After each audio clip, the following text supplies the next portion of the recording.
Today, we're going to look at the fuel levels again. These pipes over here. But I need to get the bike in about the same condition it's in when it's actually on the road. So it's on the centre stand, which jacks the back end too high. So I'm going to try and level it off by jacking up the front end.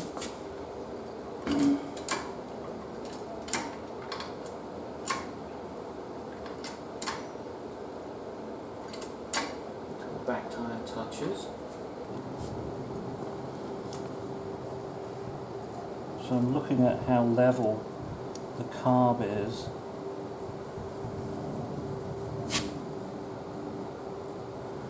And I've noticed that when that is level there, so it's pretty darn level with the back tyre touching on the centre stand. That's about where it is when I've got a person on here sitting on the bike. It's actually just a little bit below that, so I'll back it off just a bit. And that's about where it is. So that's kind of worst condition if I'm doing 2 up, so this should give me about the best fuel level measurement with these tubes. So let's see if we can drain these and we'll get it going. Okay, so on my bike I've got a button here where I can actually prime the fuel pump, so all I've got to do is turn the ignition on and hit this, and the carbs are full. There was one click and that was it. Otherwise it would click like crazy. But the carbs are full, so I can now turn it off. Come back down here and we'll see if we can figure out what the fuel levels are.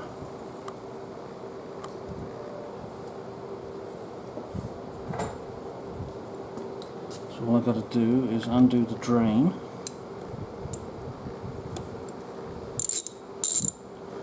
I don't know if you saw the fuel level shoot up there. It's actually gone fairly high. Looks like there's some air bubbles in there, so I'll drain a tiny bit of fuel out.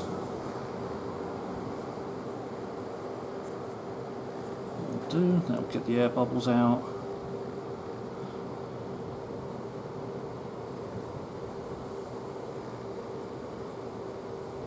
You see the level is just above and just below this line.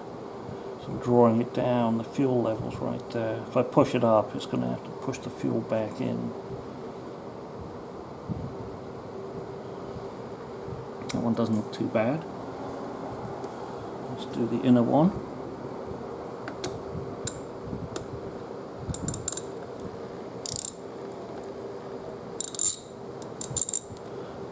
See, the fuel level came around to here. It's really difficult to see in this tubing, unfortunately. I think this one is actually a new float I put in. This one's about the same level. It's at the bottom of this shape here. The level is on this edge at the bottom of this shape, so I'm going to measure it from that to the bottom of this edge. They're both very similar. They're both right there. Okay. Alright, so on my measuring doohickey here, I've got to go to the joint, which is right about there. It's about this level. And that's somewhere in the region of 4 to 5 millimeters. So 4 to 5 millimeters really shouldn't be flooding that badly. So I think the ones on this side are okay. Yeah, I've closed these off now, so the fuel level in the tube isn't going to move. I can see it here and here, and it's not moving. This will only move when these are open and adjust, so that's why I was doing it that way. Right, I'm going to go check the other side, see what we got over there.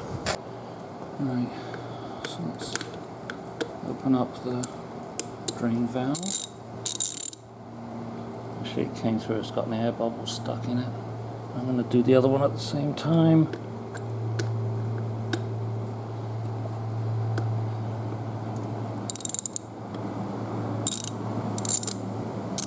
Okay, I saw the fuel move there. So I'm going to drain these to get the air bubble out. It doesn't take a lot. Just a second or so. again, these are going to sort of self-adjust as I push it up and down. The fuel level in both is actually pretty consistent, and it's like the other side, they're both, as I push it up and down, it's settling around the bottom of this casting square, the bottom edge of that. Yeah, they're both the same. Let's zoom in.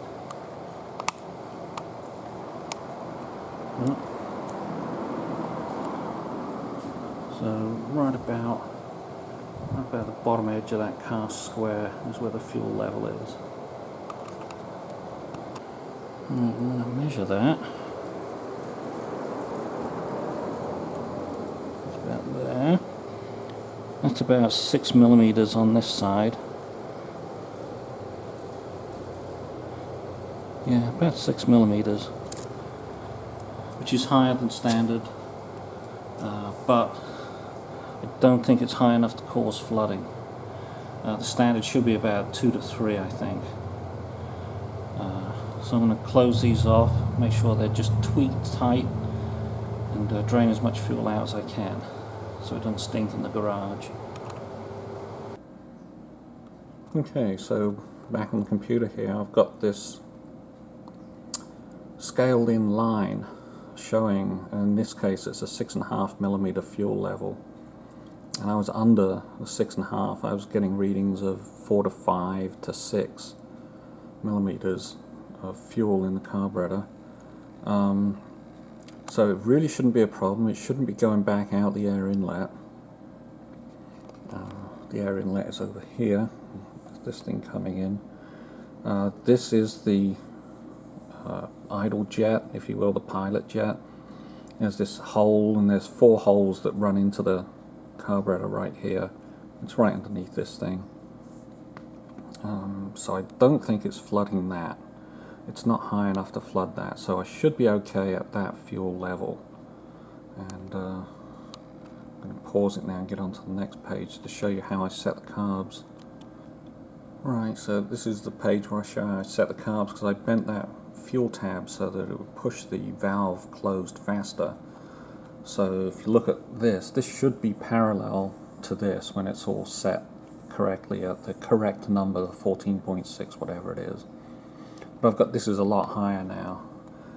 It's in the roll position where you roll the carburetor to set up this so that it closes just as the spring force closes up in the valve. There's a little spring in that valve that lets the fuel in, so it's just touching at that point. So if I rotate the camera around this way, you can see how out of level it is. So I've got the float set way high, and I'm still getting a super high fuel level in there, and it's just to stop the flooding. So I suspect I've probably got some heavy floats. Maybe I don't know, maybe the floats just aren't floaty enough.